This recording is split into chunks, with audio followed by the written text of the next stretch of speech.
Former Bell Assistant City Administrator, Angela Spaccia was sentenced to 11 years and 8 months in prison today for misappropriating city funds. The district attorney says Spaccia plotted with her boss, Robert Rizzo. They were working together. There was definitely an unholy matrimony between the two of them. Spaccia was found guilty of corruption charges in December, including taking out 2 six-figure loans of taxpayer money. But her attorney says too much of the public's attention is on Spaccia instead of her boss, Rizzo. A lot of people think that my client should have been in custody after being convicted, right? They agreed with the judge. But those people think that Rizzo should be in custody. Why is he walking the streets? Spaccia was one of 8 city officials arrested and charged with misappropriating city funds. The Etiwanda fire has already burned more than 1,000 acres in the Rancho Cucamonga area.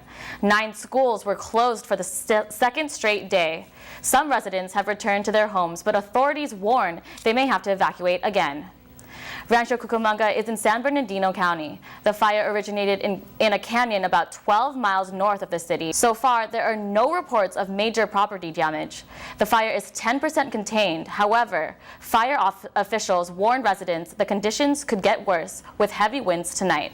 If in the event the winds do shift and we do need people to evacuate, we need them to gather their belongings, their most important paperwork, and their family, of course. Fire crews from Arizona, Nevada, Oregon, and Colorado have also been called in to help. Campus is dying down as USC students get ready for spring break. As a Marshall student, I'm going to Santiago on a link trip. I decided to stay here and work at the bookstore. I'm going to Cabo. We're leaving tomorrow. We'll be there for the weekend until Monday. Yeah, I'm gonna go to Vegas with my friends. Yeah. I don't really have plans. I'm just going home.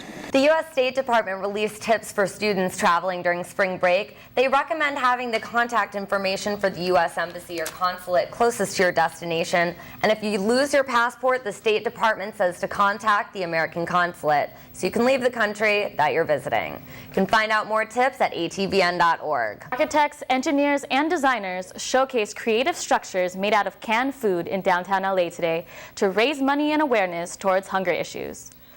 The Construction LA Food Drive uses art and friendly competition towards a positive cause. All proceeds and canned food used to create the structures will be donated to the Los Angeles Regional Food Bank. Volunteers were excited to use their creative minds and collaborate with each other. It's really for a good cause, and it integrates what we do, which is design. Passers-by came in during their lunch break to take a look at the artwork and were supportive and pleased with what they saw. I think they're amazing just in terms of artistic ability, but also the way they kind of just pull you in. The food drive will continue throughout the weekend during the Downtown LA Art Walk. This year's march focused on improving wages and ending deportations to keep families together. ATVN's Fiona Wang was at the march and spoke with ralliers. A hit-and-run accident killed a 23-year-old last September, and now the city is doing something to make sure this doesn't happen again. ATVN's Julia Deng spoke with drivers, pedestrians, and city officials at what residents call one of LA's most dangerous intersections. As the first open enrollment period for Covered California comes to an end, one local community is celebrating enrollment momentum.